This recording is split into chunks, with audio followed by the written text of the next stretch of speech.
गांव की बात करेंगे, जहां अपनी पार्टी की ओर से एक कार्यकर्ता सम्मेलन आयोजित हुआ। सम्मेलन में गुलाम हसन मीर, जावेद मुस्तफा मीर, मोहम्मद अशरफ मीर, रफी अहमद मीर, मुंतजर मोहिउद्दीन सहित पार्टी के वरिष्ठ नेता मौजूद रहे। इस दौरान पार्टी के वरिष्ठ नेता गुलाम हसन मीर ने उमर अब्दुल्ला सरकार पर सवाल खड़े किए और कहा कि मौजूदा सरकार को दिखाना चाहिए कि उसने अपने 9 महीने के शासन में क्या किया।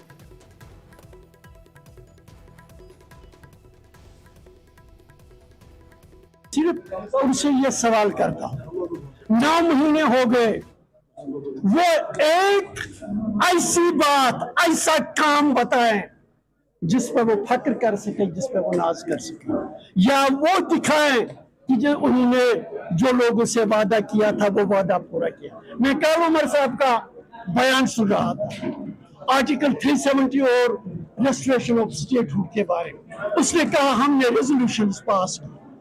क्या जम्मू कश्मीर के लोगों ने वोट इसलिए दिया था कि रेजोल्यूशन पास करो, या एंड रिजल्ट के लिए वोट दिया? जाहिर सी बात है, जम्मू कश्मीर के लोग अपनी पार्टी से भी स्टेटहुड का मुतालबा करते हैं और स्टेटहुड चाहते हैं। कुलगाम कोर्ट ने